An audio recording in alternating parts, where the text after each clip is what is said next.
Hello guys, welcome to my YouTube channel. मैं करण चौहान। आज हम लोग यहाँ पर 3 डायमेंशनल ज्योमेट्री में कुछ और क्वेश्चंस, इंपॉर्टेंट क्वेश्चंस हैं, हम लोग यहाँ पर डिस्कस करेंगे।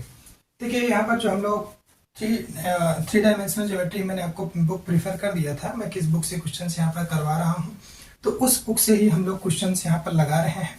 ठीक है ना। अभी अभी कुछ और मेरे पास कंसेप्चुअल क्वेश्चंस हैं, मैं उनको डिस्कस कर लेता हूँ। फिर मैं जो जेईई एडवांस की मैंने बुक प्रीफर की थी 3 डायमेंशनल की, अमित अग्रवाल की, आर्यन पब्लिकेशंस की, उसी बुक से हम लोग फिर हम आपको टॉपिक वाइज टॉपिक और पेज से या क्वेश्चन बाय क्वेश्चन वहाँ पर डिस्कस करते चलेंगे। ठीक है, चलिए हमारे पास कुछ और प्रीवियस ईयर्स के क्वेश्चन हैं, उन क्वेश्चन को हम लोग लगा लेते हैं, फिर हम लोग आगे बात करेंगे। यहाँ पर देखिए, बहुत अच्छा क्वेश्चन है। यहाँ पर मैं इसके प्रीवियस लेक्चर में ही डिस्कस करने वाला था, लेकिन टाइम का अभाव की वजह से इसको मैंने रोक दिया था। फिर क्वेश्चन देखिए, बहुत अच्छा क्वेश्चन है। कहता है, कई बार एग्जाम में आया हुआ है और इम्पोर्टेंट क्वेश्चन भी है। The shortest distance between the lines, the shortest distance between the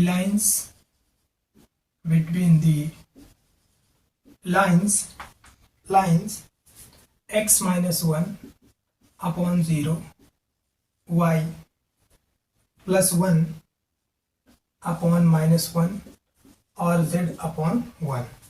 ठीक है। एंड एक लाइन है x plus y plus z plus 1 is equals to 0, and इसी में दिया हुआ है 2x minus y plus z plus 3 is equals to 0 is. ठीक है। ऑप्शन में यहाँ पर 4 ऑप्शन दिया हुआ है, मैं लिख देता हूँ। ऑप्शन छोटे छोटे हैं इसलिए। ठीक है। ऑप्शन फर्स्ट जो होगा यहाँ पर हमारे पास वो है 1। ऑप्शन बी जो है 1/√3 और ऑप्शन सी जो है यहाँ पर 1/√2 है। ऑप्शन डी जो है 1/2 है। ठीक है। तो सबसे पहले इसको समझिए। यहाँ पर shortage distance between the 2 lines, 2 line के बीच की शॉर्टेज डिस्टेंस। तो यहाँ पर तो ये हमारे पास क्या दिया है, ये प्लेन दिया गया है, 2 प्लेन दिए हैं और 2 प्लेन के इंटरसेक्शन से एक लाइन मिलेगी। उस लाइन, यानी यहाँ पर एक लाइन, तो पहले इससे आप लाइन निकालिए। ठीक है। यहाँ पर दो कॉन्सेप्ट को जोड़ करके क्वेश्चन दिया गया है, कॉम्पिटिटिव एग्जाम्स में, कई एग्जामों में आया हुआ है। Shortage distance between the line this and this. ठीक है। यानी यहाँ पर ये 2 प्लेन के इंटरसेक्शन से एक लाइन मिल रही है। तो यहाँ पर सबसे पहले तो हमारे पास ये टारगेट होगा कि इस लाइन का इक्वेशन हम लोग फाइंड आउट करें। ठीक है ना। फिर तो हम लोग shortage distance between the 2 lines formula लगा करके हम लोग कर सकते हैं।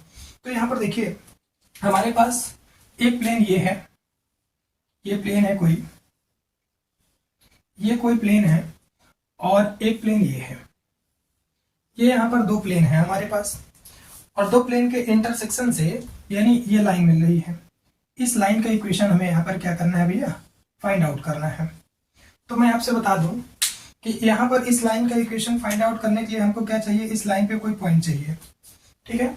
इस पॉइंट को हम लोग कैसे फाइंड आउट करेंगे, हमने एक तरीका बताया आपको। इस पॉइंट को फाइंड आउट करने के लिए हम लोग क्या करेंगे, यहाँ पर चाहे x = 0, चाहे y = 0 और चाहे z = 0 पुट करके इन दोनों इक्वेशन को सॉल्व कर लेंगे।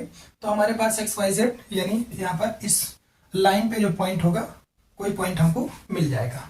अब हमारे पास किसी लाइन का इक्वेशन फाइंड आउट करने के लिए हमें क्या चाहिए होता है, लाइन पे कोई पॉइंट, यानी r = a + lambda times of b, ये लाइन होती है। तो यहाँ पर लाइन पे हमें एक पॉइंट चाहिए और एक वेक्टर चाहिए लाइन के अलावा। तो यहाँ पर आप देखिए कि ये प्लेन जो है हमारे पास, एक प्लेन ये है, यानी इस प्लेन का नॉर्मल ये है, सपोज दैट, यानी इस प्लेन का नॉर्मल है हमारे पास n2। इस प्लेन का अगर इक्वेशन हम लिख दें, सपोज r.n2 + d2 = 0 है, और यहाँ पर इस प्लेन का इक्वेशन जो है हमारे पास r.n2 n1 + d1 = 0 है। यहाँ पर हमारे पास एक प्लेन ये हो गया, इस प्लेन का नॉर्मल ये हो गया। सपोज अब देखिए, अगर ये दोनों प्लेन के नॉर्मल आपस में क्या होंगे, परपेंडिकुलर है, यानी सपोज दैट, मैं यहाँ पे थोड़ा समझाना चाहूंगा आप लोगों को एक प्लेन हमारे पास ये है और एक प्लेन ये है। तो इस प्लेन का आप देखिए नॉर्मल जो है, इस प्लेन पर जो नॉर्मल होगा हमारे पास वो ये होगा और इस प्लेन पे नॉर्मल ये होगा। यानी आप देखें और ये दोनों प्लेन इंटरसेक्ट कर रहे हैं, यहाँ पर ये एक लाइन मिल रही है, ठीक है। यानी जहाँ पे दोनों प्लेन हमारे ये इंटरसेक्ट कर रहे हैं, ये यहाँ पर ये लाइन मिल रही है। तो इस लाइन के लॉन्ग वेक्टर चाहिए हमको। यानी ऐसे हैं अगर, तो ये प्लेन का नॉर्मल हमारे पास ये हो गया और इस प्लेन का नॉर्मल ये हो गया।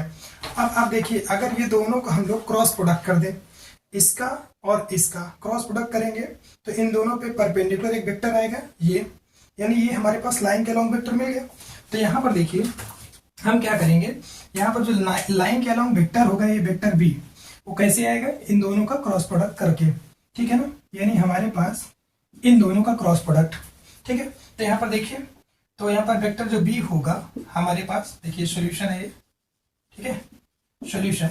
तो जो वेक्टर बी होगा हमारे पास वो क्या आएगा, यहाँ से n1 क्रॉस n2 आ जाएगा, ठीक है। n1 क्रॉस n2 यानी हमारे पास i j k कैप। इसका जो नॉर्मल है यहाँ से क्या हो जाएगा 1 1 1, एक्स वाई जेड का कोफिशिएंट नॉर्मल हो जाता है, तो यहाँ से 1 1 1 और इसका क्या हो जाएगा यहाँ से 2 -1 और ये 1, ठीक है। क्रॉस प्रोडक्ट कराएंगे हम लोग, i ये क्या हो जाएगा 1 और ये 1 2 हो गया, ठीक है, माइनस जे कैप। यहाँ से क्या हो जाएगा, देखिए ये 1 और -2, 1 1 जा 1 और -2 कितना हो गया, 1 में से 2 गया -1 आ गया और ये प्लस के कैप, ठीक है। तो यहाँ से क्या हो जाएगा, ये -1 हो गया और ये माइनस का 2 हो गया, ठीक है। यानी हमारे पास क्या आ जाएगा 2i कैप आ गया और ये प्लस जे कैप हो गया और ये -3k कैप हो गया। ये हमारे पास लाइन के अलॉन्ग वेक्टर मिल गया, ठीक है। अब हमारे पास समस्या क्या है कि इस पॉइंट को मतलब लाइन पे कोई पॉइंट फाइंड आउट करना, तो हम लोग क्या करेंगे, लाइन पे किसी पॉइंट को कैसे फाइंड आउट करेंगे, इन दोनों इक्वेशन को सॉल्व करेंगे। अब आप चाहे x = 0 मान ले, चाहे z = 0 मान ले, वो आपके ऊपर डिपेंड करता है, ठीक है। आप चाहे यहाँ पर देख लीजिए, मैं कंसेप्ट में बताया हूँ आप लोगों को, चाहे आप पुट करिए x = 0 और y = 0 और z = 0, ठीक है ना। किसके लिए, for any point on line पे किसी पॉइंट के लिए। लेकिन मैं यहाँ पे क्या पुट कर रहा हूँ, x = 0 ही पुट कर देता हूँ, लेट x = 0, ठीक है। अगर मैं x = 0 यहाँ पे पुट करूंगा तो यहाँ पर ये क्या हो जाएगा, x = 0 यानी हो जाएगा y + z + 1 = 0 और यहाँ से क्या हो जाएगा -y + z + 3 = 0। इन दोनों को सॉल्व करूंगा, यहाँ से मेरे पास क्या मिलकर आएगा, देखिए ये जोड़ दूंगा तो खत्म हो जाएगा, ये 2z हो जाएगा, 2z और +4 = 0, यानी z की वैल्यू आ गई -2, ठीक है। z की वैल्यू -2 आ गई तो माइनस यहाँ पे रख दूंगा तो y की वैल्यू मिल जाएगी, तो y की वैल्यू मुझे क्या मिल जाएगी, -2 रखेंगे, -2 + 1 -1 दैट इज y की वैल्यू 1 आ गई, ठीक है। यानी मेरे पास जो लाइन पे पॉइंट आ गया, ये पॉइंट A आया है वो 0 1 और ये -2 आ गया, ठीक है ना, 0 1 और -2। Therefore required equation of line क्या हो जाएगी, जो लाइन मिल गई है वो हमारे पास क्या हो जाएगी, लाइन का equation r = a + 0 1 -2 plus lambda times of vector b जो इसके अलॉन्ग है 2 और ये 1 -3, ठीक है। ये वेक्टर फॉर्म में लिख गया लाइन हमारे पास। अब यहाँ पर ये कार्टेशियन फॉर्म में, थोड़ा सा इसको भी हम लोग कार्टेशियन फॉर्म में लिख लें या उसको भी वेक्टर फॉर्म में लिख लेते हैं, चलिए बड़ा सिंपल है। अब इस लाइन को भी हम लोग क्या, अच्छा ठीक है, अब हमको क्या चाहिए था, कुछ नहीं, लाइन के अलॉन्ग यहाँ पे शॉर्टेड डिस्टेंस चाहिए, तो दो लाइन के बीच की शॉर्टेड डिस्टेंस, थोड़ा इस इक्वेशन को संभालेंगे और हम ऊपर चलेंगे। चलिए देखिए, इसको हटा देते हैं, नोट डाउन कर लीजिए।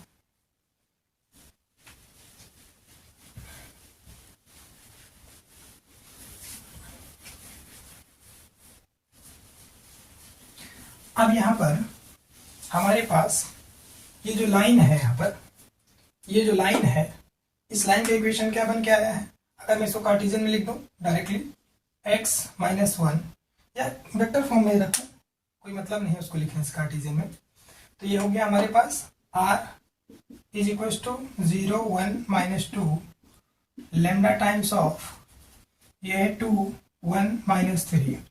और वो लाइन कार्टेशियन अगर वेक्टर फॉर्म में लिखूंगा, ये हमारे पास ये जो लाइन है इसको वेक्टर फॉर्म में लिखेंगे तो r is equal two point line पे क्या है 1 माइनस 1 और 0, ठीक है, प्लस म्यू टाइम्स ऑफ जो वेक्टर डी है इसके अलॉन्ग वेक्टर क्या है 0 माइनस 1 और ये 1, ठीक है।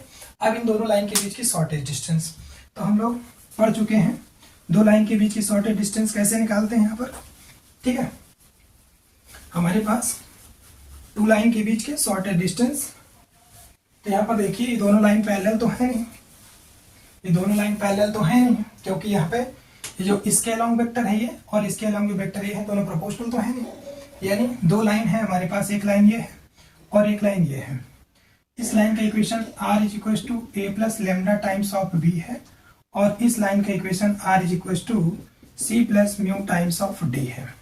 तो इन दोनों के यहाँ पर जो बीच की परपेंडिकुलर डिस्टेंस होगी इसको हम लोग कैसे फाइंड आउट करते हैं, this shortest distance d is equal to a minus c dot b cross d upon b cross d mod overall mod, ठीक है। ये करेंगे तो हम लोग क्या करेंगे, इसे b क्रॉस d कर लें, इसके अलॉन्ग b है और इसके अलॉन्ग ये d है, तो b क्रॉस d निकाल लें हम लोग, क्योंकि इसकी वैल्यू हमें रखनी पड़ेगी। तो b क्रॉस d जो आएगा हमारे पास क्या आने वाला है, देखिए i j और ये k, ठीक है। तो यहां से क्या हो जाएगा 2 1 माइनस 3 और ये 0 माइनस 1 और ये 1, ये b क्रॉस d क्या आ जाएगा यहाँ से i 1 1 जा 1 और ये माइनस 3 दैट इज प्लस 3 हो गया, ठीक है ना, सॉरी माइनस 3 ही रहेगा, माइनस 3 क्योंकि ये प्लस 3 हो गया माइनस 3, माइनस जे क्या हो जाएगा 2, ये 2 आ जाएगा और प्लस के कैप, ठीक है, प्लस के कैप यहाँ से क्या हो जाएगा ये माइनस का 2 माइनस का 2, ठीक है, कोई दिक्कत। तो यहाँ से क्या हो जाएगा 1 में से 3 गया माइनस 2 आई कैप माइनस 2 जे कैप माइनस 2 के कैप, ठीक है, ये आ गया हमारे पास। और यहाँ पर अगर मुझे क्या करना है इसके मैग्नीट्यूड से, क्योंकि मैग्नीट्यूड भी चाहिए यहाँ पे, चलिए निकाल लेते हैं b क्रॉस d का मॉड, ये हो जाएगा यहाँ से 2 2 जा 4 4 4 4 4 8 4 12 आ गया यहाँ पे 12 लिख लेते हैं, 12 अंडर रूट 12 दैट इज 6 2 जा 12 4 3 जा 12 है ना, 2 रूट 3, ठीक है, ये 2 रूट 3 आ गया, 12 यहाँ पे पुट करना है हमें बस, ठीक है। चलिए देख लेते हैं, पुट करिए और अब आंसर आ चुका है। तो shortest distance d is equal to, यहाँ से a माइनस सी करिए तो 0 माइनस 1 1 प्लस ये 1 2 हो गया और ये 2 में से 0 गया 2 डॉट, ठीक है ना, dot minus 2 minus 2 minus 2 2 root 3 mod, ठीक है, फॉर्म में रख दिया मैंने। ये हमारे पास b क्रॉस d आ गया, b क्रॉस d ये रखे हैं वैल्यू और इसका मॉड भी रख दिए 2 रूट 3 और a माइनस सी हो गया, ठीक है। चलिए इसको डॉट कर लीजिए, आप देखिए माइनस 2 1 जा माइनस का 2 हो गया और सॉरी प्लस 2 हो जाएगा और ये माइनस 2 2 जा माइनस का 4 हो गया, ठीक है, माइनस 2 2 जा माइनस 4 और ये 2 2 जा माइनस 4, कुछ गड़बड़ हो रहा है क्या,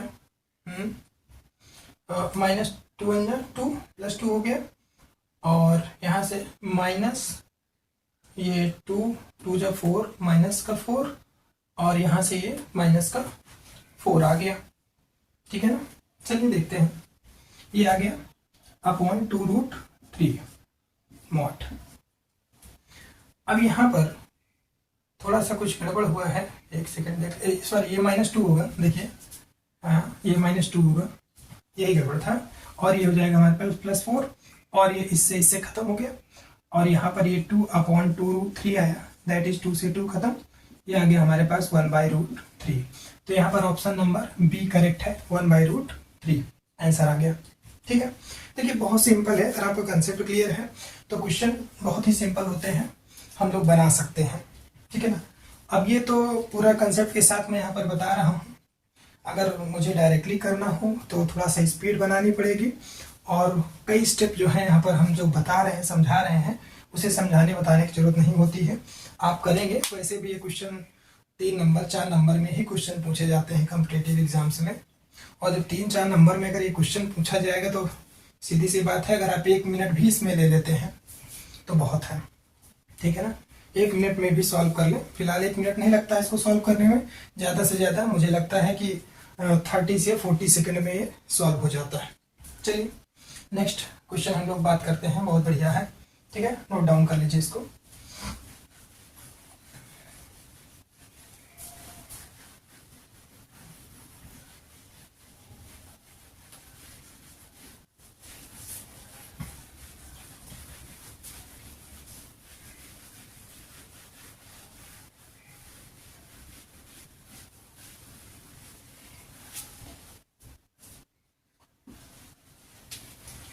देखिए यहाँ पर नेक्स्ट क्वेश्चन जो हमारे पास आया है, ये भी बहुत बढ़िया क्वेश्चन है, अच्छा क्वेश्चन है, बहुत ही बेहतर क्वेश्चन है।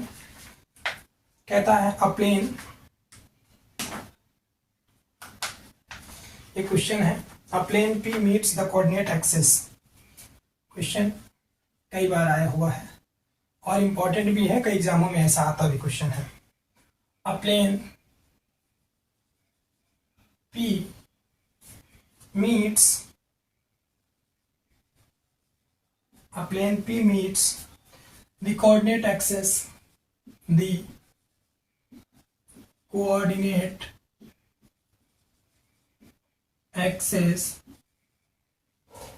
axis at A, B, C, ठीक है, and C respectively,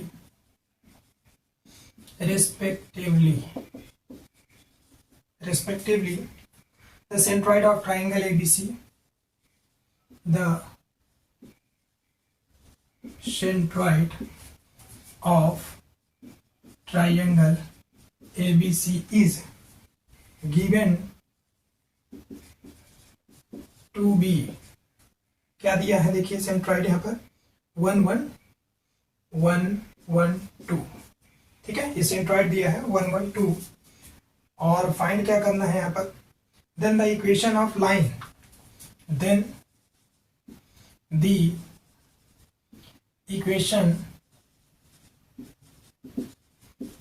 equation of line passing through the centroid, then the equation of line passing, थोड़ा सा राइटिंग गड़बड़ हो रही है, बहुत लोग चिल्लाने लगते हैं। Equation of line passing through the centroid and perpendicular to the plane P,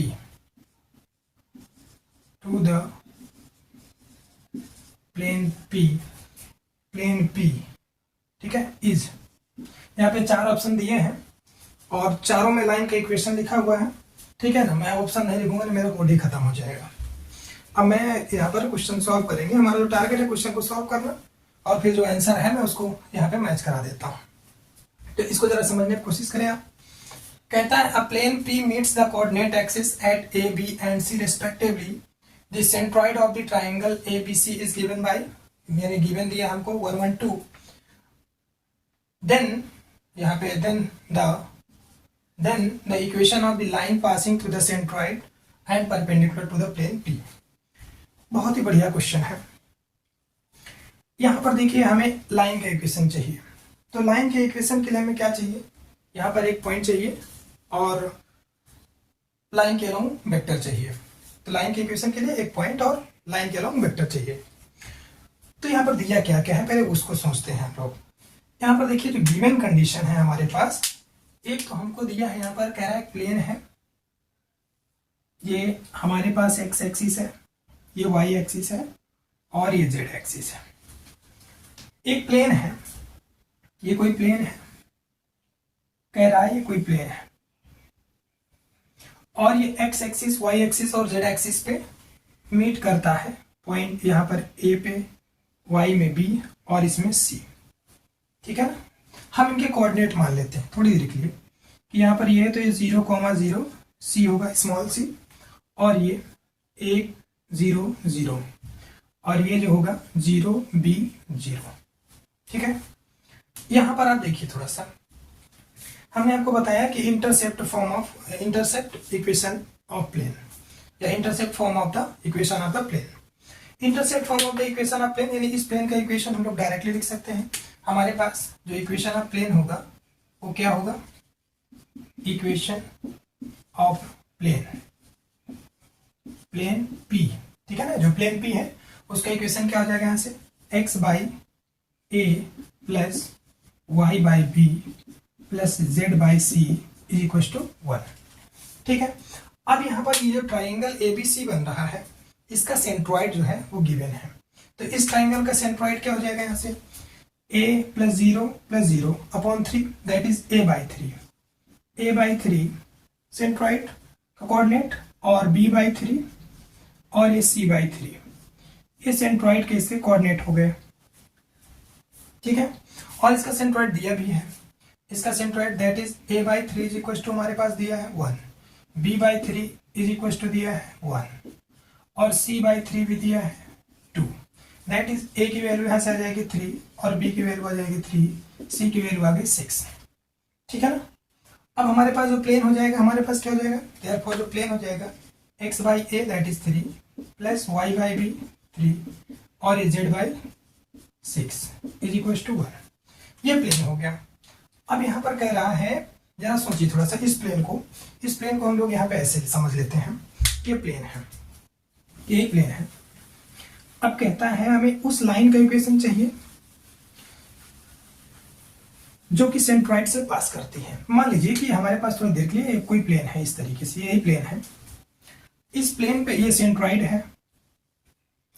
है और ये सेंट्रॉइड से ये लाइन पास कर रही है। इस लाइन का इक्वेशन चाहिए। तो लाइन पे हमको पॉइंट तो पता ही है, इसका सेंट्रॉइड दैट इज 1 1 2 है, ये सेंट्रॉइड है हमारे पास। अब इसके अलावा वेक्टर चाहिए। अब साथ साथ क्वेश्चन कह रहा है कि ये जो प्लेन है P ये परपेंडिकुलर है, ये प्लेन जो है परपेंडिकुलर है इस लाइन के, क्योंकि कह रहा है equation of the line passing through the centroid and perpendicular to the plane. यानी इस प्लेन का जो नॉर्मल होगा, ये इस लाइन भी इसमें परपेंडिकुलर है, तो प्लेन का जो नॉर्मल है वो लाइन के लॉन्ग वेक्टर हो गया। अब लाइन का लॉन्ग वेक्टर पता चल गया हमको। अब जब लाइन के लॉन्ग वेक्टर पता चल गया, ये पॉइंट पता चल गया पॉइंट लाइन पे, तो उस लाइन के इक्वेशन निकालना बड़ा आसान काम है। तो प्लेन के अलॉन्ग जो नॉर्मल है लाइन के लॉन्ग वेक्टर हो गया। तो प्लेन का नॉर्मल यहाँ से क्या जाएगा, 1 by a 1 by b 1 by c, x y z का कोफिशिएंट, यानी यहाँ से 1 बाई 3 1 बाई 3 1 बाई 6, ये हमारे पास प्लेन का नॉर्मल हो गया। तो लाइन का इक्वेशन क्या हो जाएगा, x माइनस 1 अपॉन प्लेन के along normal 1 by 3 is equal to y minus 1 upon 1 by 3 is equal to z minus 2 upon 1 by 6। ठीक है। ये हमारे पास लाइन का इक्वेशन हो गया। और ऑप्शन में यहाँ पर देखिए, इसमें आप 6 से पूरे इक्वेशन को आप डिवाइड कर सकते हैं, मल्टीप्लाई कर सकते हैं। अब 6 से हम लोग डिवाइड कर दें, थोड़ा सा जो फ्रैक्शन पार्ट है वो हमारे पास इंटीग्रल वैल्यूज में हो जाएगी। तो यहाँ पर हम लोग इसको 6 से डिवाइड कर मल्टीप्लाई कर देते हैं, 6 से मल्टीप्लाई करवा दीजिए। ठीक है ना। तो यहाँ पर क्या हो जाएगा, 3 2 जा 6 3 2 जा 6 6 1 जा 6, दैट इज लाइन हमारे पास आ गई है x minus 1 upon 2 y minus 1 upon 2 और z माइनस 2 अपॉन 1। ये हमारे पास ऑप्शन में मिला है, ये ऑप्शन में है, क्वेश्चन में दिया गया है। ठीक है ना। इस तरीके से हम लोग यहाँ पर क्वेश्चंस करेंगे। बहुत ही सिंपल क्वेश्चन है। अगर हम लोग अच्छे से, आप लोग जैसे जो भी है नए हैं हमारे साथ जुड़ रहे हैं, तो उन लोगों को मैं यही थोड़ा सा कहूँगा कि मेरे शुरू के जो लेक्चर्स हैं उनको थोड़ा सा देखें और कोशिश करें। ठीक है ना। ऐसे नहीं लग पाएगा यहाँ पे क्वेश्चंस, क्योंकि 3 डायमेंशनल ज्योमेट्री है, इसको समझना बड़ा कठिन काम है और इतना भी कठिन नहीं है। अगर आप 1 बाई 1 और सारे कंसेप्ट को सभी लेक्चर्स को अटेंड करके आते हैं, तो मैं इतना कहता हूं कि आप कोई भी क्वेश्चंस होगा चाहे 3D में स्ट्रेट लाइन से रहा हो रिलेटेड, चाहे प्लेन से रिलेटेड रहा हो, या मेरे जो वेक्टर्स कंसेप्ट्स हैं, वेक्टर से रिलेटेड क्वेश्चंस हैं, ये बहुत ही इम्पोर्टेंट है। और ये मैं यहाँ पर बहुत इसमें थिंक करके जो बता रहा हूँ, यानी किसी किताबों में ऐसा जल्दी लिखा नहीं मिलता है। ये जो कंसेप्ट्स होते हैं ये बहुत ही मेहनत करने के बाद मिलते हैं, ठीक है ना। ये किसी किताब में आपको नहीं मिलने वाले हैं कि क्या हो रहा है। वहाँ पे तो डायरेक्ट हटाया जाता है i equal to a plus lambda times of b r minus a dot n is equal to 0 हो गया, ठीक है ना। अब ये क्यों हो गया वो नहीं पता चल पाएगा, ठीक है ना। और आप क्वेश्चन केवल रट सकते हैं, फिर समझ नहीं सकते हैं और ना क्वेश्चंस को फील कर पाएंगे। तो इसलिए हमें यहाँ पर लगना चाहिए, ठीक है ना। चलिए और हम नेक्स्ट क्वेश्चन पे आते हैं। बहुत अच्छे अच्छे क्वेश्चन हैं यहाँ पर, ठीक है ना। कई बार बहुत सारे क्वेश्चन से पूछे गए हैं और बहुत ही अच्छा मैं एक कंसेप्ट लेके आया हूँ। देखिए यहाँ पर ये क्वेश्चन है, 2-3 कंसेप्ट को मिला करके बना है। इसको थोड़ा आप समझने की कोशिश करिए, नोट डाउन कर लीजिए।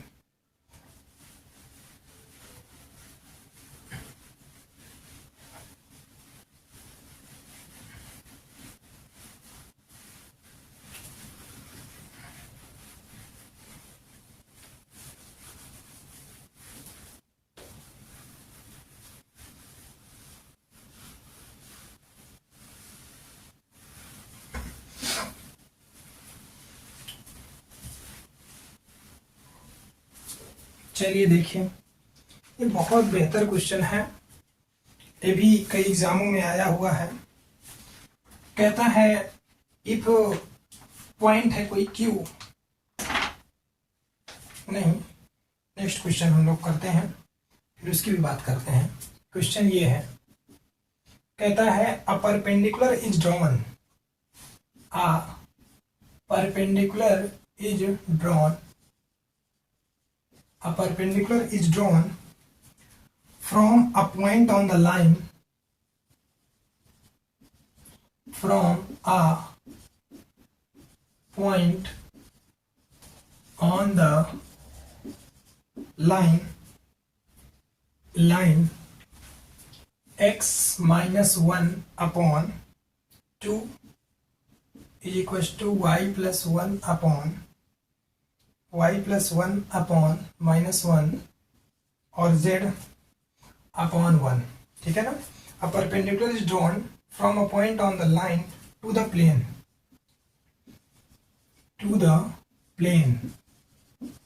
plane x plus y plus z is equals to 3 है, such that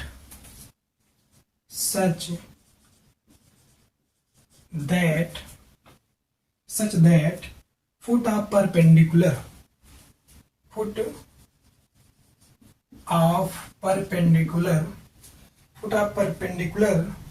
q, जो q है, also lies on the plane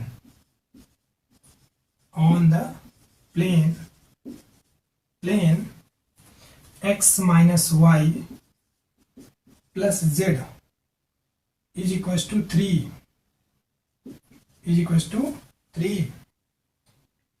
then the coordinate of q are, then coordinate of q r क्या होंगे, ठीक है ना। ये q के कोऑर्डिनेट क्या होंगे, हम लोग इसकी बात करते हैं। देखिए अगर आपको कंसेप्ट समझ में आता है तो करना बड़ा आसान काम है। यहां पर देखिए कहता है a perpendicular is drawn from a point on the line, यानी यहां पर ये कोई लाइन है, ये लाइन है।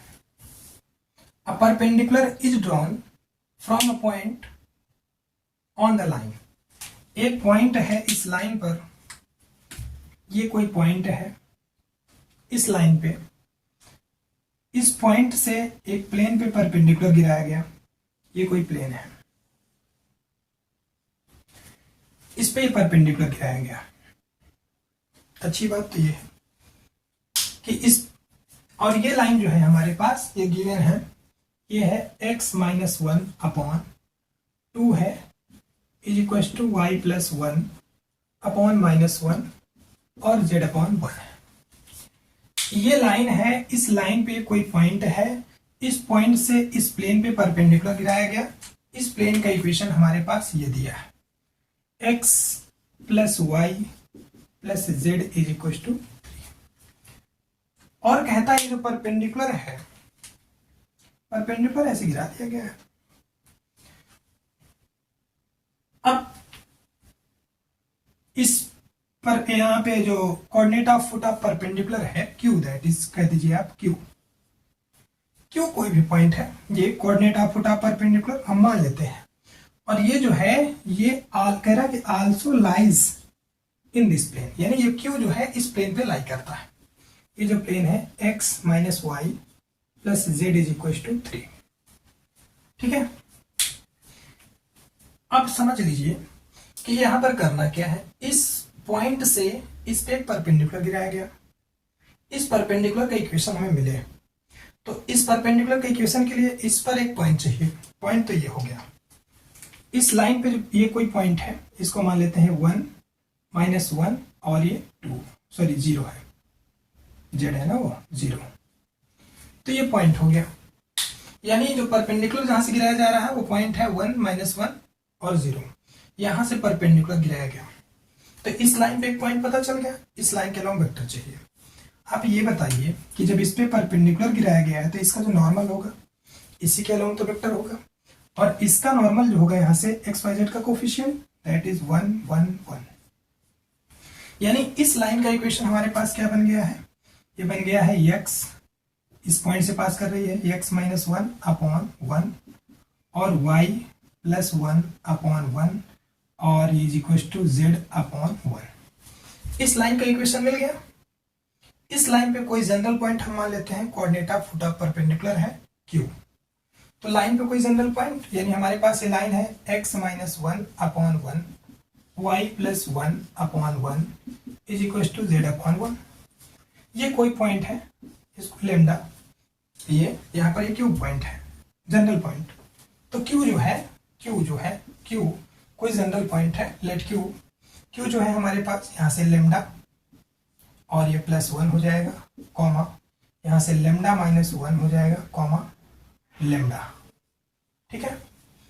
B any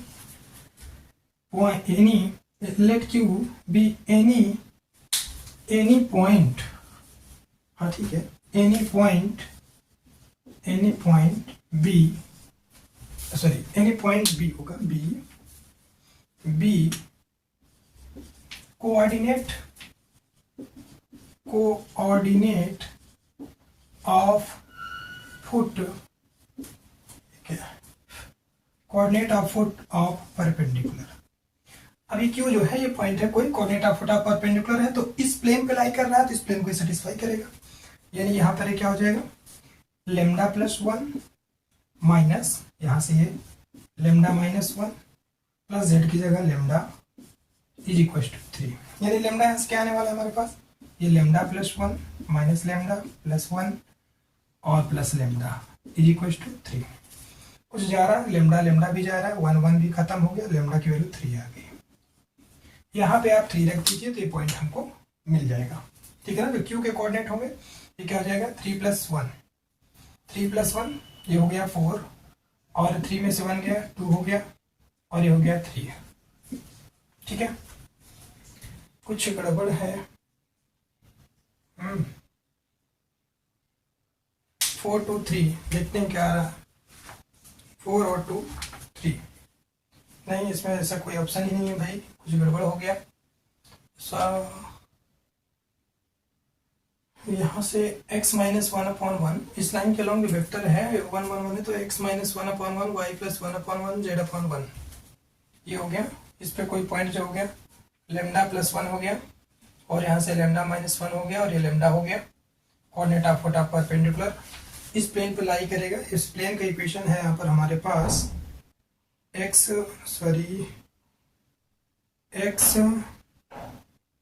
minus y plus z is equal to 3 लिखा है, एक्स माइनस वाई और plus z is equal to 3 है।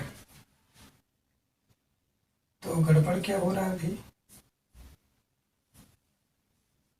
Lambda plus 1 minus y lambda ये प्लस, सॉरी ये गड़बड़ हो रहा है। देखिए यहाँ पर ये काट दिया जो मैंने, यहाँ पे जुड़े गए, थोड़ा सा हटा ही देता हूँ, सब सही है। यहाँ से देखिए ये है, यहाँ से x की जगह ये lambda plus 1 minus y lambda minus 1 और ये plus z that is lambda is equal to 3। ये हो जाएगा यहाँ से lambda plus 1 minus lambda minus minus plus 1 plus lambda is equal to 3। Lambda से लेमडा खत्म, ये 1 1 2, यानी लेमडा की वैल्यू 3 में से 2 गया 1 आ जाएगा, लेमडा 1 आएगा भाई। तो यहाँ से क्या हो जाएगा 1 1 2 हो गया और 1 में से 1 गया 0 और ये 1, यानी 2 0 1 जो क्यू का कोऑर्डिनेट आ जाएगा हमारे पास क्या आ जाएगा 2 0 1। यहाँ पे ये 2 0 1, ठीक है ना, ये कोऑर्डिनेट आएगा और ये बिल्कुल ऑप्शन में है, करेक्ट आंसर भी है, ठीक है ना भैया। चलिए देख लीजिए, ऐसे हम लोग क्वेश्चंस करते हैं, तो आप लोग लगे रहिए, ठीक है ना, और हम क्वेश्चंस करते रहेंगे, बहुत क्वेश्चंस लगाएंगे यहाँ पर 3 डायमेंशनल ज्योमेट्री में। किसी भी कंपटीशंस में क्वेश्चन आते हैं, सभी कंपटीशंस के क्वेश्चंस हम लोग यहाँ पर करेंगे, चाहे आईआईटी हो, चाहे जेई हो, और चाहे हमारे पास टीजीटी के क्वेश्चन हो, चाहे पीजीटी के हो, और चाहे सीबीएसई बोर्ड्स में भी, सॉरी सीबीएसई बोर्ड्स तो बिल्कुल, सीबीएसई आईसीएसई बोर्ड्स में भी एक ये स्ट्रेट लाइन 3D ज्योमेट्री में है, वहां पर भी आप सारे क्वेश्चन लगा सकते हैं। मैं सारे एनसीईआरटी के क्वेश्चंस, आरडी शर्मा से, हर जगह से मैं क्वेश्चंस यहाँ पर लगवाऊंगा, और ये बीएससी के लिए भी बहुत इंपॉर्टेंट चैप्टर होता है, ठीक है ना। तो यहाँ पर आप करते रहिए और सभी क्वेश्चंस हम लोग यहाँ पर करेंगे। इस हम 1 बाई 1 हम लोग अभी क्या कर रहे हैं, अब 3 डायमेंशनल ज्योमेट्री जो एक पेपर होता है अपने आप में, उसी को हम लोग कर रहे हैं। इसके बाद हम लोग